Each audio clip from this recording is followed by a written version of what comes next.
Assalamualaikum warahmatullahi wabarakatuh. Pada suatu senja yang lengang, seorang wanita Bani Israel berjalan terhuyung-huyung. Pakaiannya serba hitam menandakan bahwa ia berada dalam duka cita yang mencekam. Kerudungnya menangkup rapat hampir seluruh wajahnya, tanpa rias muka atau perhiasan menempel di tubuhnya. Kulit yang bersih, badan yang ramping dan roman mukanya yang ayu tidak dapat menghapus kesan kepedihan yang tengah merusak hidupnya karena zina. Ia melangkah terseret-seret mendekati kediaman rumah Nabi Musa alaihissalam. Diketuknya pintu pelan-pelan sambil mengucapkan salam. Maka terdengarlah ucapan dari dalam, "Silahkan masuk." Perempuan cantik itu lalu berjalan masuk sambil kepalanya terus merunduk. Air matanya berderai tatkala ia berkata, "Wahai Nabi Allah, tolonglah saya. Doakan saya agar Tuhan berkenan mengampuni dosa keji saya." "Apakah dosamu?" tanya Nabi Musa terkejut. "Saya takut mengatakannya," jawab wanita cantik itu. "Katakanlah, jangan ragu-ragu," desak Nabi Musa. Maka perempuan itu pun terpatah bercerita, "Saya telah berzina." Mendengar itu, kepala Nabi Musa terangkat, hatinya tersentak. Perempuan itu meneruskan, Dari perzinahan itu saya pun hamil. Setelah anak itu lahir, langsung saya cekik lehernya sampai tewas," ucap wanita itu seraya menangis sejadi-jadinya. Nabi Musa berapi-api matanya. Dengan muka berang ia menghardik, "Perempuan bejat, enyah kamu dari sini, agar siksa Allah tidak jatuh ke dalam rumahku karena perbuatanmu. Pergi," teriak Nabi Musa sambil memalingkan matanya karena jijik. Perempuan berwajah ayu dengan hati bagaikan kaca membentur batu, hancur luluh segera bangkit dan melangkah surut.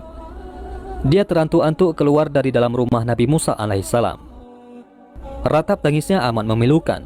Ia tak tahu harus kemana lagi hendak mengadu. Bahkan ia tak tahu mau dibawa kemana lagi kaki-kakinya. Bila seorang Nabi saja sudah menolaknya, bagaimana pula manusia lain bakal menerimanya? Terbayang oleh-olehnya betapa besar dosanya, betapa jahat perbuatannya. Malaikat Jibril pun turun mendatangi Nabi Musa.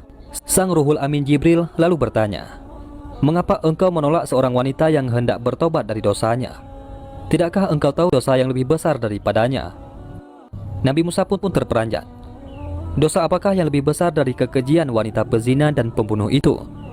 Maka Nabi Musa dengan penuh rasa ingin tahu bertanya kepada malaikat Jibril alaihissalam, "Betulkah ada dosa yang lebih besar daripada perempuan yang nista itu?" tanya Nabi Musa. "Ada," jawab malaikat Jibril dengan tegas. "Dosa apakah itu?" tanya Musa kian penasaran. Malaikat Jibril pun menjawab, "Orang yang meninggalkan sholat dengan sengaja dan tanpa menyesal, orang itu dosanya lebih besar daripada 1000 kali berzina." Sambil terkaget mendengar penjelasan ini, Nabi Musa kemudian memanggil wanita tadi untuk menghadap kembali kepadanya. Ia mengangkat tangan dengan khusyuk untuk memohonkan ampunan kepada Allah untuk perempuan tersebut.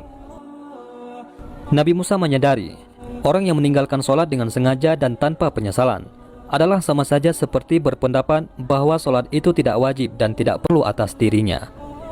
Berarti ia seakan-akan menganggap remeh perintah Tuhan, bahkan seolah-olah menganggap Tuhan tidak punya hak untuk mengatur dan memerintah hambanya. Sedang orang yang bertobat menyesali dosanya dengan sungguh-sungguh, berarti masih mempunyai iman di dadanya dan yakin bahwa Allah itu berada di jalan ketaatan kepadanya.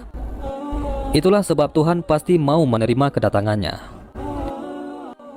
Ibnu Qayyim al-Jauziyah rahimahullah mengatakan, kaum muslimin bersepakat bahwa meninggalkan sholat 5 waktu dengan sengaja adalah dosa besar yang paling besar, dan dosanya lebih besar dari dosa membunuh, merampas harta orang lain, berzina, mencuri dan meminum minuman keras. Orang yang meninggalkannya akan mendapat hukuman dan kemurkaan Allah serta mendapatkan kehinaan di dunia dan akhirat. Dalam sebuah hadis disebutkan bahwa orang yang meninggalkan sholat sehingga terlewat waktu, kemudian ia mengqadanya, maka ia akan disiksa dalam neraka selama 1 hukum. 1 hukum adalah 80 tahun. 1 tahun terdiri dari 360 hari. Sedangkan 1 hari di akhirat perbandingannya adalah 1000 tahun di dunia. Wallahu a'lam bishawab.